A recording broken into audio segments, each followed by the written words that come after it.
అందరికీ నమస్కారం అండి. Welcome to expert online academy. ఈరోజు మనము శాతవాహనుల యొక్క రాజకీయ చరిత్ర గురించి మనము డిస్కస్ చేద్దాము. సో మత్స్య పురాణం ప్రకారము మొత్తం శాతవాహన రాజులు 30 మంది. ఈ 30 మందిలో తొలి శాతవాహనులుగా, అదేవిధంగా మనకి మలి శాతవాహనులుగా మనము డివైడ్ చేసుకున్నాము, పిలుస్తాము. సో ఈరోజు ఒక్కొక్క రాజు గురించి ఒక సీక్వెన్స్ కూడా, అంటే మొత్తం 30 మంది రాజుల గురించి చదవాల్సిన అవసరం లేదు. అందులో కొంతమంది ఇంపార్టెంట్ రాజుల గురించి మనము ఈరోజు డిస్కస్ చేద్దాము. అందులో మొదటి రాజు శ్రీముఖుడు. ఇతన్నే సిముఖ అని కూడా పిలుస్తారు. ఇతను శాతవాహన సామ్రాజ్య స్థాపకుడు. ఈయన శాతవాహన సామ్రాజ్య స్థాపకుడు అని చెప్పేసి ఏ శాసనం చెప్తుంది? నానాగఢ్ శిలాశాసనము తెలియజేస్తుంది. ఇలాంటి పాయింట్లే మనం గుర్తుపెట్టుకోవాలండి. అదేవిధంగా ఈయన అశోకుడికి సామంతుడిగా పనిచేశాడు. సో ఈయన నాణ్యాలు ఏవైతే ముద్రించాడో అవి ఎక్కడెక్కడ దొరికాయంటే కొండాపూర్ మెదక్ ప్రాంతము, అదేవిధంగా కోటిలింగాల కరీంనగర్ ప్రాంతాల్లో దొరికాయి. అదేవిధంగా ఇతని నాణ్యాలపై రణగోస్వామి, రణగోభద్ర అనేటటువంటి పేర్లు ముద్రించబడినాయంట. సో ఈయన నానాగఢ్ శాసనం ఇతని గురించి చెప్తుందని చెప్పాం కదా. ఆయనను ఏమని పిలువబడిందంటే రాయసిముఖ శాతవాహన సిరిమతో అని ప్రస్తావించబడిందంట. అదేవిధంగా ఇతని నాణ్యాలను సాద్వాహనగా పేర్కొనడం జరిగింది. అదేవిధంగా పురాణాల్లో ఇతన్ని బలిపుచ్చకుడు, సింధకుడు, బలి అనేటటువంటి పేర్లతో పిలవడం జరిగింది. ఈయన తొలుత జైన మతాన్ని ఆచరించాడు, తర్వాత వైదిక మతాన్ని అనుసరించాడు. సో ఇలాంటి పాయింట్లే మనకి చాలా చాలా ఇంపార్టెంట్ ఏరియాస్ అండి ఇవి. అంటే ఇలాంటి గుర్తుపెట్టుకోవాలి. మొదటగా జైన మతాన్ని ఆదరించినటువంటి శాతవాహన రాజు ఎవరు? సో ఇతని కాలంలో జైన మత గురువు ఎవరంటే కాలక సూరి. నేను ఏవైతే హైలైట్ చేశానో అవి ఇంపార్టెంట్ ఏరియాస్ అండి. వాటిని మీరు నీట్గా రాసుకుంటే, నోట్ చేసుకుంటే మీకు బిట్స్ కవర్ అయిపోతాయి. నెక్స్ట్ కన్హ, రెండవ రాజు. కృష్ణ, ఈయన రెండవ రాజు. అదేవిధంగా ఈయన కాలంలో ఏం చేశారంటే ఈయన సామ్రాజ్యం ఏదైతే ఉందో మహారాష్ట్ర వరకు విస్తరించబడింది. సో ఇతనికి సంబంధించినటువంటి వివరాలు, అంటే కృష్ణకు సంబంధించినటువంటి వివరాలు మనకి నాసిక్, అదేవిధంగా కన్హేరి శాసనాల్లో ప్రస్తావించబడింది. అదేవిధంగా ఇంకా ఇంపార్టెంట్ పాయింట్ ఏంటంటే ఈయన నాసిక్, అదేవిధంగా కన్హేరి గుహలలో ఆరామాలు నిర్మించి విశ్రాంతి మందిరాలు నిర్మించి బౌద్ధ మత సన్యాసులకు దానంగా ఇచ్చాడు. వెరీ వెరీ ఇంపార్టెంట్ అండి. ఇది చాలా ఇంపార్టెంటు. నాసిక్ అదేవిధంగా కన్హేరి గుహలలో బౌద్ధ ఆరామాలు నిర్మించి బౌద్ధ సన్యాసులకు దానంగా ఇచ్చినటువంటి రాజు కృష్ణ. అదేవిధంగా ఇతని గురించి ఇంకొక పాయింట్ ఏంటంటే దక్షిణ భారతదేశంలోకి భాగవత మతము వ్యాపించింది. ఇది కూడా వెరీ వెరీ ఇంపార్టెంట్ అండి. భాగవత మతము ఎవరి కాలంలో దక్షిణ భారతదేశంలోకి వ్యాపించిందంటే కృష్ణ కాలంలో. ఇది కూడా చాలా ఇంపార్టెంట్ పాయింట్. సో ఇలాంటివేనండి క్వశ్చన్స్ మనకి. ఏదేదో చదివి మీ సమయాన్ని అనవసరంగా వృధా చేసుకోవద్దు. ఏది ఇంపార్టెంటు ఏది కాదనేది కూడా మనము తెలుసుకోగలగాలి. సో కృష్ణరాజుకు సంబంధించినటువంటి 2 ఇంపార్టెంట్ ఏరియాలు అవి. అదేవిధంగా నెక్స్ట్ రాజు మనకి మొదటి శాతకర్ణి. ఈ మొదటి శాతకర్ణి గురించి మనం ఒకసారి చూస్తే, తొలి శాతవాహనులు మనం అనుకున్నాం. శాతవాహన రాజుల్ని 30 రాజుల్ని తొలి శాతవాహనులు, మలి శాతవాహనులుగా మనము డివైడ్ చేసుకున్నాము. ఇలా తొలి శాతవాహనులలో గొప్పవాడిన. అదేవిధంగా ఇతని వివరాలు నానాగఢ్ శాసనంలో ఉన్నాయి. ఈయన అశ్వమేధ యాగం చేసినటువంటి నాణ్యాలు, ఉజ్జయిని గుర్తుతో నాణ్యాలు ముద్రించాడు. అదేవిధంగా యజ్ఞయాగాలు నిర్వహించిన తొలి శాతవాహన రాజు. ఇది ఇంపార్టెంట్ అండి. ఇతనికి గల బిరుదులు ఏంటంటే ఏకవీర, ఏకశూర, అప్రతిహాత చక్ర, దక్షిణ పదాపతి, మల్లకర్ణి. సో ఇది మత్స్య పురాణం ప్రకారము ఇతని యొక్క బిరుదులు. ఇలాంటివి గుర్తుపెట్టుకోవాలండి, వెరీ వెరీ ఇంపార్టెంట్. సో అశ్వమేధ యాగము, సో యజ్ఞయాగాలు ఇవి చాలా ఇంపార్టెంట్. అదేవిధంగా ఇతని సమకాలిక రాజులు ఎవరంటే ఖారవేలుడు, పుష్యమిత్ర, శృంగుడు. సో అదేవిధంగా డెమిట్రియస్లను ఈయన ఓడగొట్టాడు అన్నట్టు, అంటే వీళ్ళపై యుద్ధం చేసి గెలిచాడు.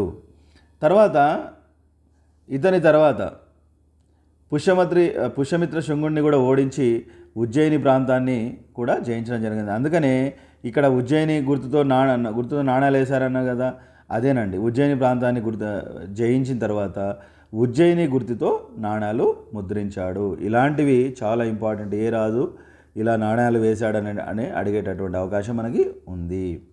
అదేవిధంగా ఇంకో ఇంపార్టెంట్ పాయింట్ ఏంటంటే వెండి నాణాలు జారీ చేసిన ఏకైక శాతవాహన రాజు. ఇది కూడా ఇంపార్టెంట్ పాయింటే.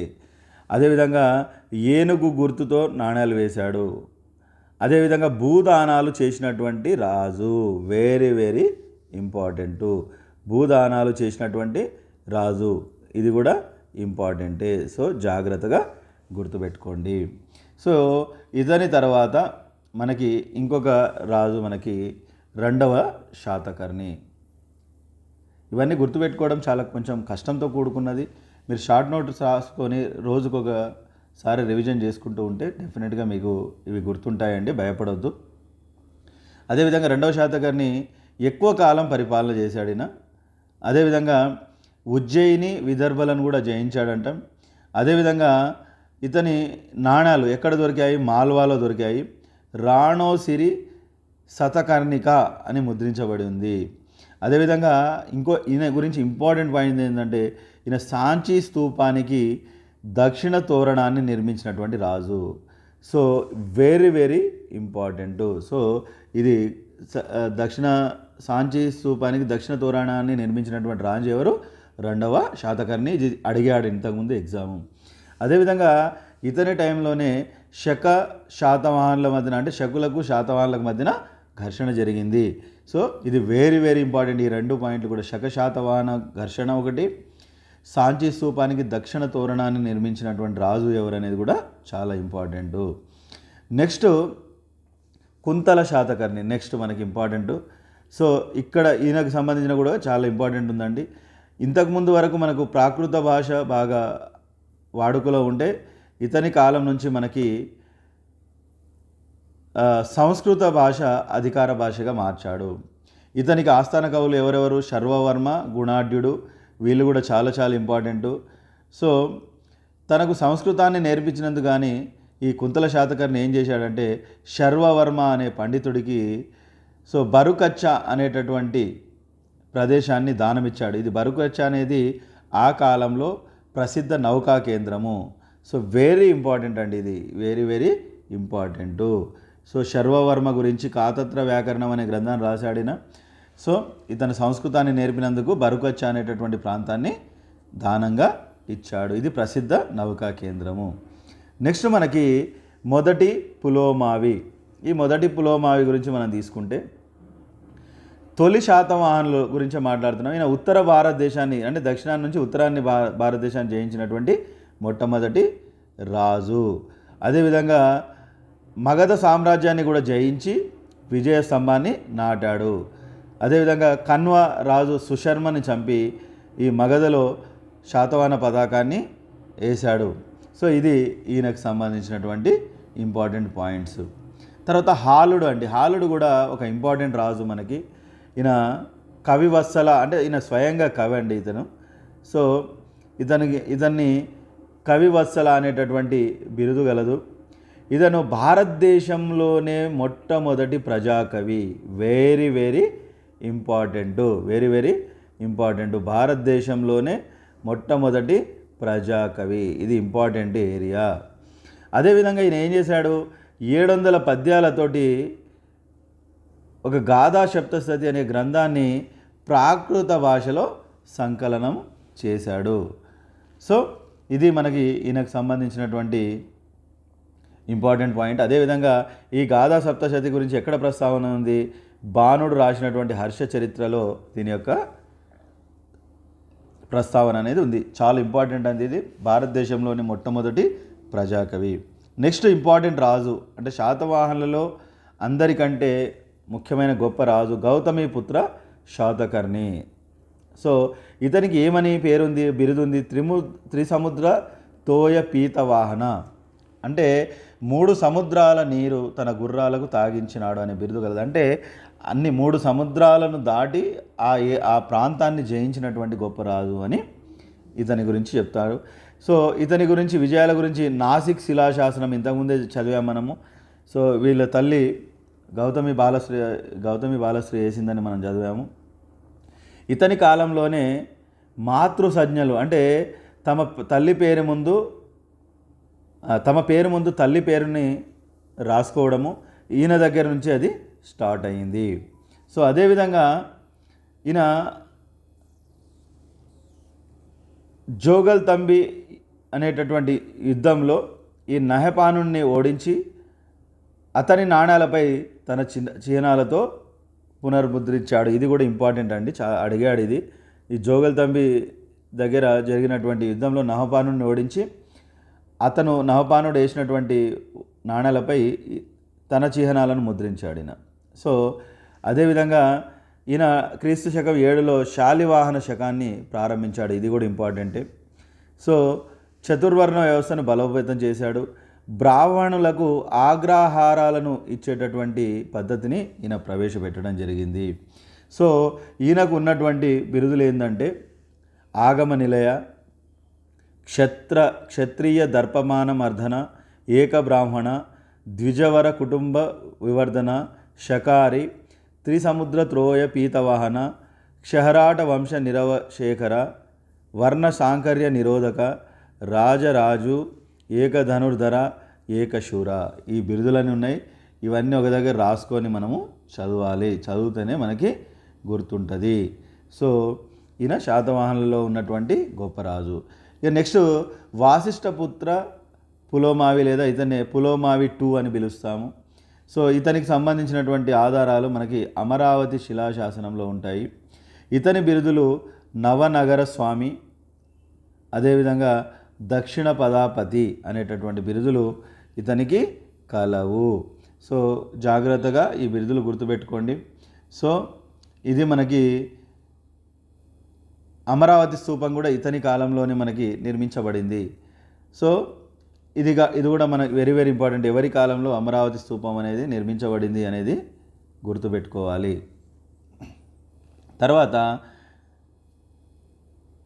నాసిక్ శాసనం ఇతన్ని దక్షిణ పదేశ్వరుడుగా పేర్కొన్నది. ఇది కూడా మనకి ఇంపార్టెంట్ పాయింటేనండి. సో ఇది మనకి ఈయనకు సంబంధించి. అదేవిధంగా యజ్ఞశ్రీ శాతకర్ణి గురించి తీసుకుంటే ఈయన ఓడగుర్తు నాణాలను వేశాడండి. ఓడగుర్తు నాణాలు. అదేవిధంగా ఆచార్య నాగార్జునుడికి సమకాలీనుడు. ఈయనకి పారావత విహారాన్ని దానం చేశాడు. సో మనకి విహారం అంటే ఏంది, చైత్యం అంటే ఏంది అనేది మనకు డిఫరెన్స్ తెలవాలి. అడిగాడు. విహారం అంటే దానికి మీనింగ్ ఏందో అడిగాడు. చైత్యం అంటే దానికి మీనింగ్ ఏందో అడిగాడు. కాబట్టి అవి మనం జాగ్రత్తగా చూసుకోవాలి. అదేవిధంగా బాణుడి యొక్క హర్ష చరిత్రలో ఇతన్ని త్రిసముద్రాధిపతిగా పిలవడం జరిగింది. సో ఇది ఈయనకు సంబంధించినటువంటిది.